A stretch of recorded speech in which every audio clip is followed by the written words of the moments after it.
What is up, guys? Jesse and Melissa here with Adventure Endeavor, and today we are going to talk about having a base camp or a home base if you're a full-timer and how that might be beneficial to you. And we're going to show you a quick little tour of our base camp or home base. Base camp, home base. Sure. Base camp is like in the overlanding world. Home base is in the RVing world. Why don't you just pick one and stick with it? Both. I like both.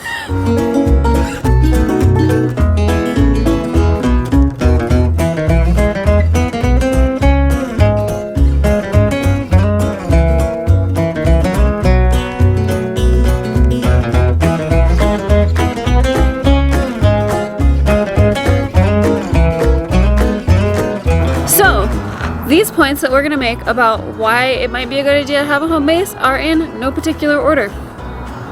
We don't believe in order. No. We don't believe in... Yeah, I don't know. The first reason you might want a home base is it can be really nice when you're traveling full-time to have a dedicated spot to go back to, someplace that feels familiar and, you know, maybe less stressful, because it can be stressful and kind of disorienting when you're moving around all of the time.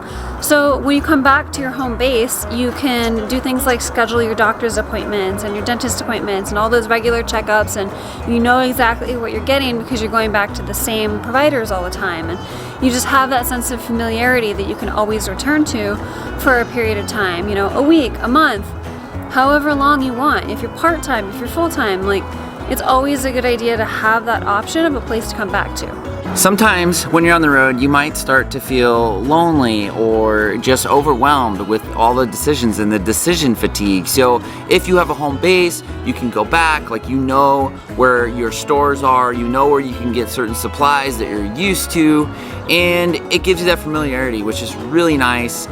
It's just a really good option to consider. Our home base is kind of not our base. It's my parents' house, but they're very gracious. We have a large area for the rig, but most importantly, we have these garages that are filled with every tool you can imagine, which is extremely nice if you need to do a big project, a small project. So we typically try to do our projects here in order to simplify it. We do carry tools on the road with us full time, but you know, like I said, he has everything. So we can come here, do the big projects when we're here, and it makes life that much easier.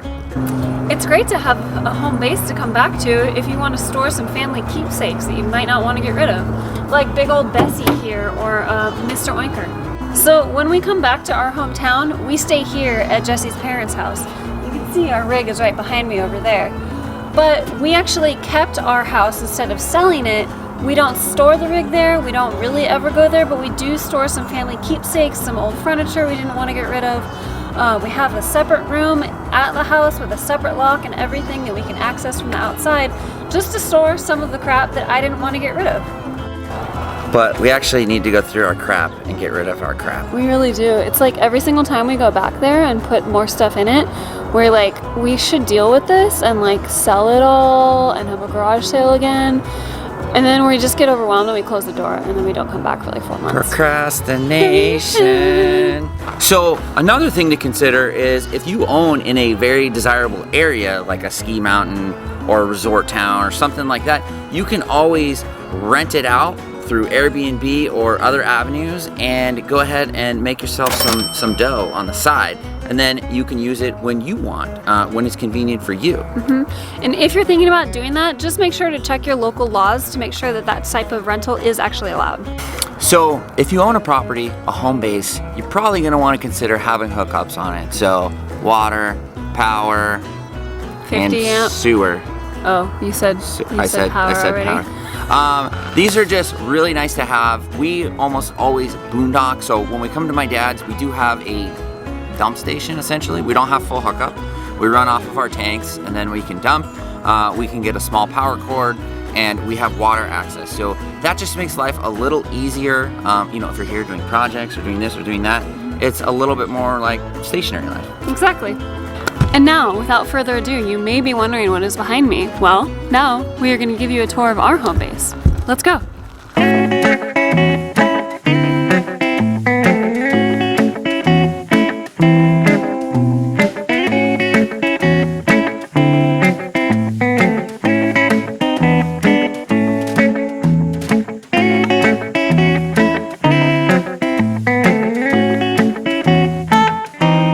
The Saloon. Basically is in my dad's backyard. He's built it over many years, and it's a really fun place to hang out, and it's a fun place to live part-time. The Saloon is private only, so don't be thinking you can come here, unfortunately. Sorry guys. Sorry guys. Unless you're a personal friend. Yes, unless you're a close personal friend. But you know, we'll give you a quick tour of this place, and we hope you enjoy it. Yes, this place has been in our lives for the past 12 years. Yeah, it's been around for a while. Yes. And we have a lot of fellow subscribers that are always asking questions about it, so we'll try to throw in some B-roll and kind of just show you what it's got. Yeah, exactly. Let you know what it's all about and share some of the memories we've had here. Welcome to our crib. Come on in. So this is the main building. This is the Saloon. It has a full bar. We have a couple video poker games. Obviously we have a TV for watching the sports.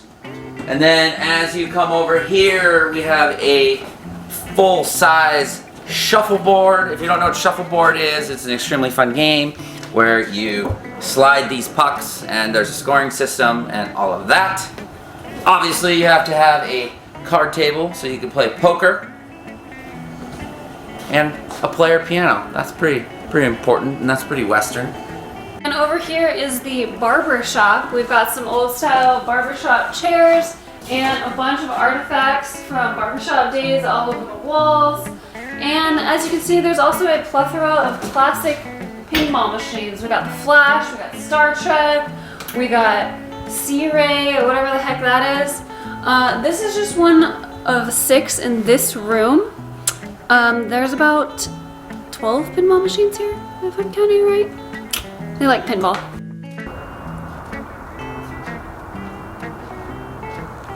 Welcome to the general store. This is where there's a collection of a multitude of antiques. Come on, I'll show you. As you can see, they've got some classic display cases here.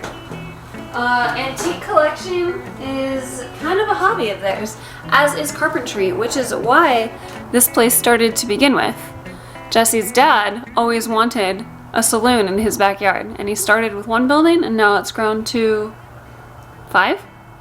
So basically this place started because my parents absolutely love anything Western towns, Western movies, Western TV shows, Bonanza, like all that kind of stuff. And they just kind of started collecting antiques, and eventually they needed a place to house them. So with my parents' construction background, me, my brother, my parents, and a handful of friends basically helped build this place. And it's just grown ever since. People are constantly donating antiques and signs and anything old and cool. And it's been a really fun family project. Yeah, Jesse and I, this is a pretty special place for us. We met at his parents' house here 15 years ago is where we first met, way before the saloon was even built. And we also got married here after the saloon was constructed. Yes, we had a wedding here and it was very nice. And we will show you some of the footage from that right now.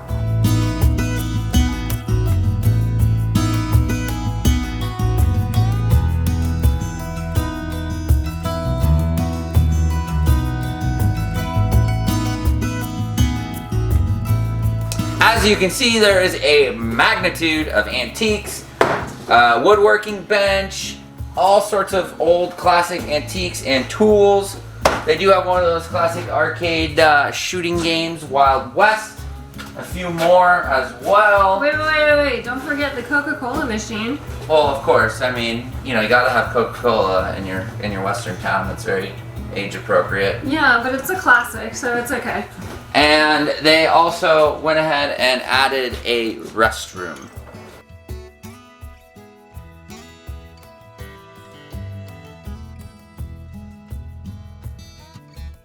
Last but not least, let's check out the jail.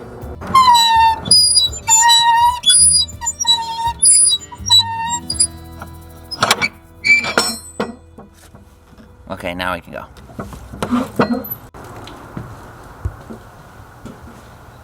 Let me out!